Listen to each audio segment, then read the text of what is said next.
কোনে হত্যা কৰিলে জুবিন গাৰ্গক কি হৈছিল সিদিনা ছিংগাপুৰত কাৰ নৃশংসতাৰ বলি হৈ গ'ল আমাৰ আপোন জুবিন দা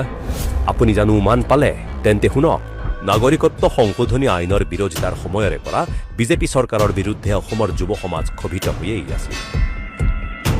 তাৰ পিছতে বিভিন্ন নিযুক্তিৰ খেলিমেলি মূল্যবৃদ্ধি হিমন্ত বিশ্ব শৰ্মাৰ বিভিন্ন মইমতালিয়ে সীমা চেৰাই যোৱাৰ উপক্ৰম হোৱাৰ সময়তেই এক শক্তিয়ে যুৱচামক এই সকলোবোৰৰ বিৰুদ্ধে মাত মাতিবলৈ সাহসী কৰি তুলিছিল এক যুৱ মিছিল তৈয়াৰ কৰাৰ স্ফুলিংগৰ সৃষ্টি কৰিছিল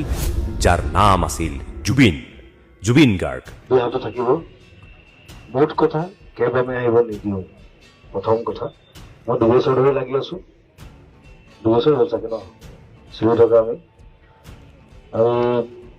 এই বস্তু বিজেপি চৰকাৰে বুজি পাব লাগে আচলতে যে কিয়নো চিৰি আচলতে কিয়নো ইমান মানুহ ভুল হ'ব নোৱাৰেতো তেওঁলোকে কেইজনমান মানুহ নিজকে যদি শুদ্ধ বুলি ভাবে আমি ভুল হৈ নাযাওঁ তাত আমাৰ শুদ্ধতা আছে আমাৰো কথা আছে আমাৰ ক'বলগীয়া কথা আছে আমাৰ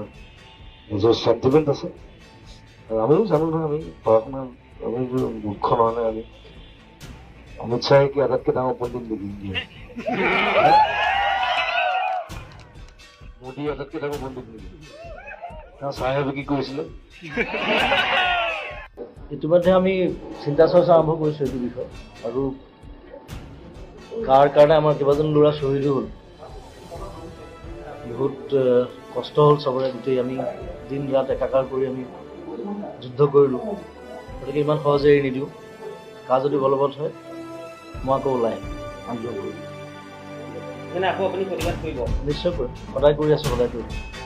এই জুবিন নামৰ অগ্নিশিখাই হিমন্ত বিশ্বৰ ৰাজমহল তাজপাতৰ দৰে ভাঙি পেলোৱাৰ সাহসক উদ্বুদ্ধ কৰিবলৈ আৰম্ভ কৰিছিল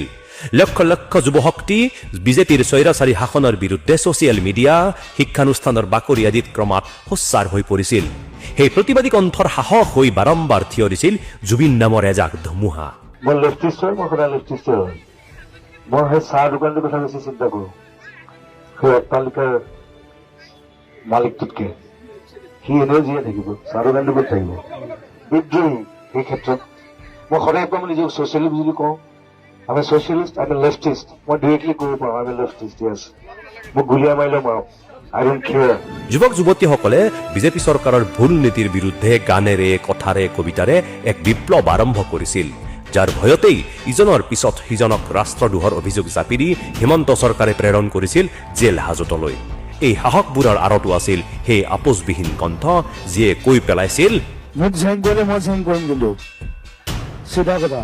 আৰু এদিন ৰাজ্যৰ লক্ষ লক্ষ যুৱ সমাজৰ প্ৰতিবাদী কণ্ঠৰ সাহসৰ আঁৰৰ মানুহজনক সুদূৰ ছিংগাপুৰৰ সমুদ্ৰত হত্যা কৰা হ'ল কিয় হত্যা কৰা হ'ল কোন হ'ব লাভান্বিত কাৰ গাদী সুৰক্ষিত হ'ব তাৰ উমান ৰাইজে ইতিমধ্যেই পাইছে আমি আৰু অধিক তথ্যৰে কাইলৈ একে সময়তে লৈ আহিম দ্বিতীয় প্ৰতিবেদন চাই থাকিব আমাৰ নতুন series death games of Zubeen Garg